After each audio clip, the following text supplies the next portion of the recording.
We are at the end of our first week of our Lenten journey.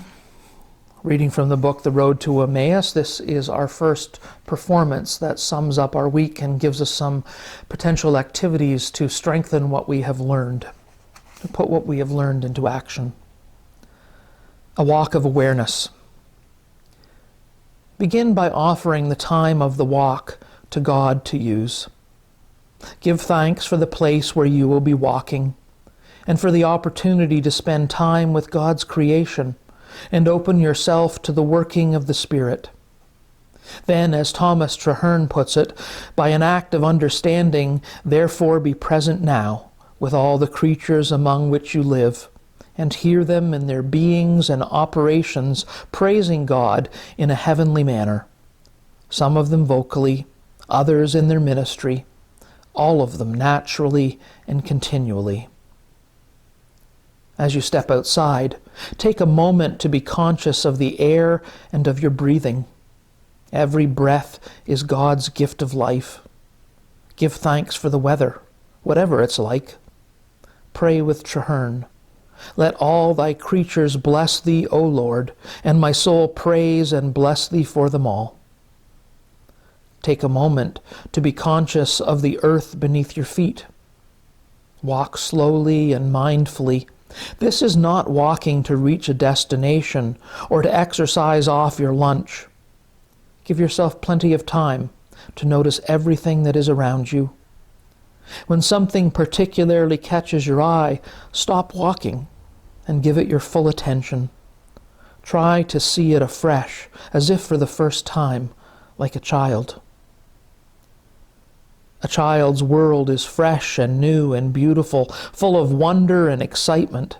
It is our misfortune that for most of us, that clear-eyed vision, that true instinct for what is beautiful and awe-inspiring, is dimmed and even lost before we reach adulthood. From Rachel Carson's book, The Sense of Wonder. Pay attention to the small, commonplace, and simple, as well as to the grand or the unusual, to the sparrow as well as the kingfisher, to the blade of grass as well as the tree, to the daisy as well as the orchid. Use all your senses: touch, taste, hear, smell, see. I that so long was nothing from eternity, did little think such joys as ear and tongue to celebrate or see, such sounds to hear, such hands to feel, such feet beneath the skies on such a ground to meet. What can you see of the goodness of God in this particular part of God's creation? Delight in it and give thanks to God for it. Then move further on your walk, again giving your attention to what is around you until something else captures your attention. End your walk in praise to God the Creator. I give thee thanks for the beauty of colors, for the harmony of sounds, for the pleasantness of odors, for the sweetness of food, for the warmth and softness of your raiment, and for all of my five senses, and all the pores of my body so curiously made, and for the preservation as well as use of all my limbs and senses. Through the eyes of a child. Set aside some time this week to spend with a small child. If you don't have one of your own, borrow one from family or friends. And in this time of isolation, perhaps it's by Zoom. You'll be giving your carers the gift of some free time from parental responsibility, as well as giving yourself the gift of time with someone who still sees with open eyes. Choose a simple activity. Go to the duck pond, walk in the woods, play in the garden, enjoy bath time, and consciously set yourself to see the world through the eyes of a child. Slow down and take an interest in what they are interested in. Laugh together, and at the end of the day, reflect on what you have learned. Can you think of ways to build this kind of seeing into your daily routine? And our last choice of activities, spending and getting.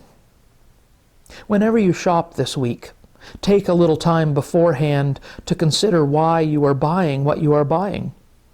Have you been influenced by advertisements or special promotions or pressure from children or from your peer group into buying something you don't really want or need? Particularly if you are replacing something you already have, ask yourself whether the existing machine or gadget has really reached the end of its life, and whether you really need the extra capacity of whatever you are planning to buy. Take some time during the week to thank God for all that He gives you. Start with the universal gifts that we often take for granted: air, water, and light. Then move on to the gifts He has given specifically to you, people who care for you and those for whom you care. Talents you can use to enrich your own life and the lives of others. Freedom to worship with others. Make a conscious act of trust in God's care for you, hearing Jesus' words, "Strive for His kingdom, and these things will be given to you as well."